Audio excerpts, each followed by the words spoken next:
যত মালিন্যই তোমাকে স্পর্শ করি, আমি তোমাকে কোনোদিন ঘৃণা করব না।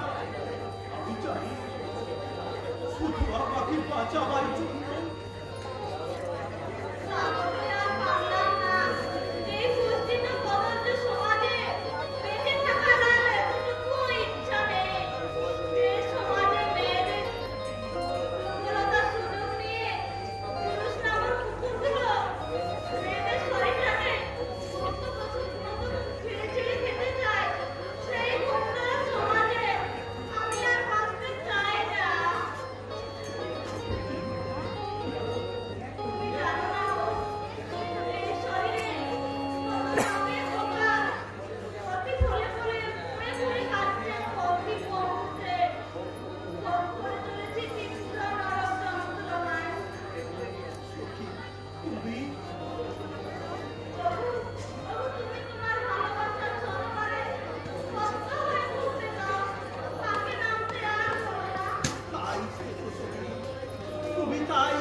साथी बीवी कसबी खाता एक बार नाम लिखा ले सेदम जिंदगी ते बर्बाद कर चलिए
আমি জানতে চাই কেন তার দুঃসময় এই সুজনকে খবর দেয়নি? আমি কি এতই খারাপ তার কোনো উপকার লাগতে পারি না? মধু, যদি সত্যি আপনি সখীকে বাঁচাতে চান, সখীকে শয়তানের হাত থেকে উদ্ধার করুন। কোথায় কোথায় সখী? এইমাত্র একটা চিন্তা জোর করে সখীকে গাড়িতে তুলে নিয়ে গেল। কি বলছো তুমি? আমার দুর্বল শরীর কোনো রকম বাধা দিতে পারলাম না। কি বলছো তুমি? কোথায় কোথায় নিয়ে গেল সখীকে? কতদিন মনে হয় কলকাতার হোটেল মৌচাটি। হোটেল মৌচা?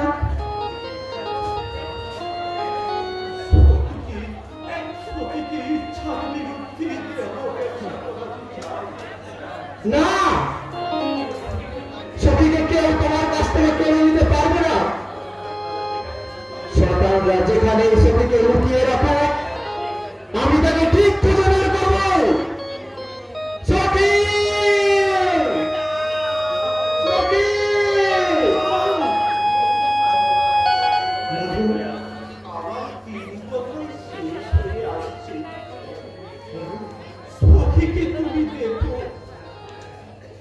এটা বড়ই অভাব। জীবনের সুখ কাকে বলতে জানে না। সারা জীবন শুধু কেঁদেই গেল।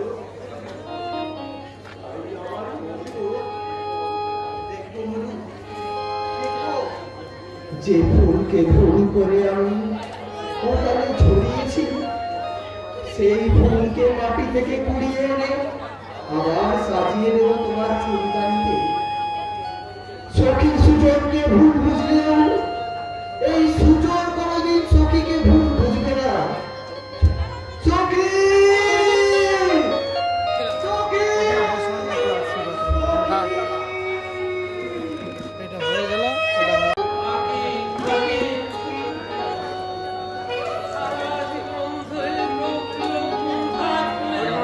ওটা লড়াইলে ব্যাস হয়ে গেল। চেষ্টাই করতে হবে।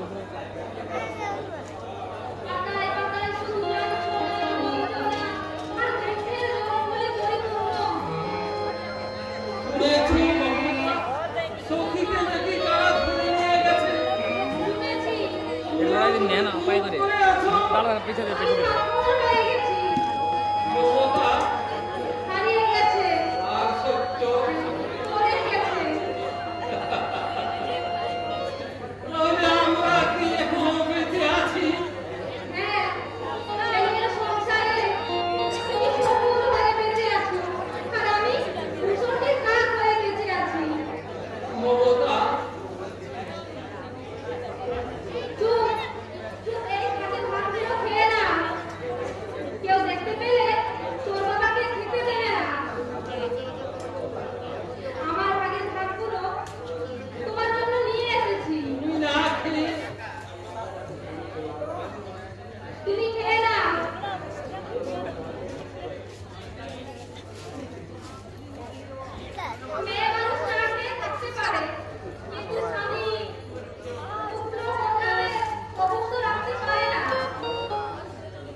অনেক রকমের ঝামেলাটা ঘটানো গেছে, এখন একেবারে থাকা ময়দান।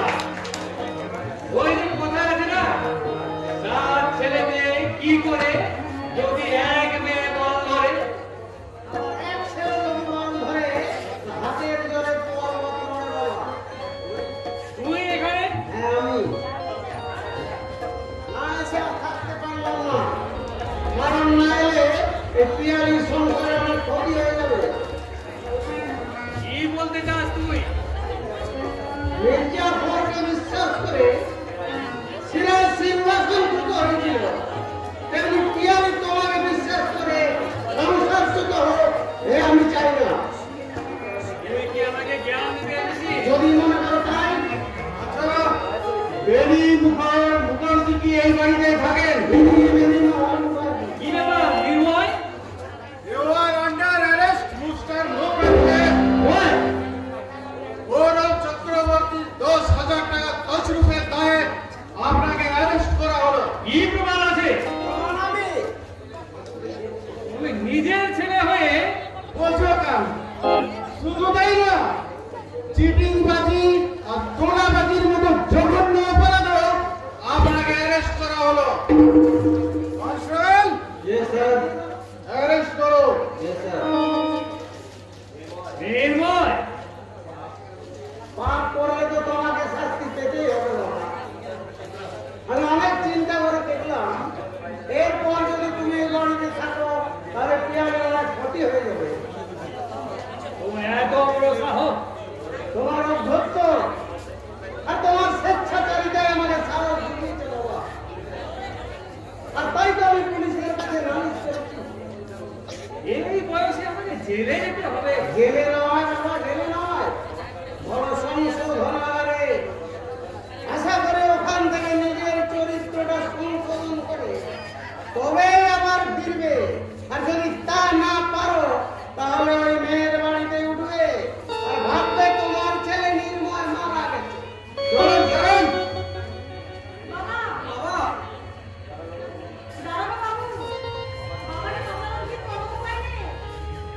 উপায় একটা আছে, মানে মামলাটা যখন আদালতে উঠবে তখন বাদী পক্ষ যদি ব্যাপারটা মিটিয়ে নিতে চায় তাহলে উনি রেহাই পেতেই পারেন, তার আগে কিন্তু নয়। আচ্ছা নির্ময় বাবু নমস্কার, জনিক আহমেদ, সত্যি সত্যি আপনি প্রকৃত মানুষ, যে অন্যায় করলে নিজের বাপকেও পর্যন্ত ছাড়ে না। নমস্কার নমস্কার নির্ময় বাবু। চলো তুমি। হ্যাঁ আমি বাবাকে পুলিশের হাতে ধরিয়ে দিলাম, সেজন্য তোরা আমাকে ক্ষমা করিস। এছাড়া আমার কোনো উপায় ছিল না।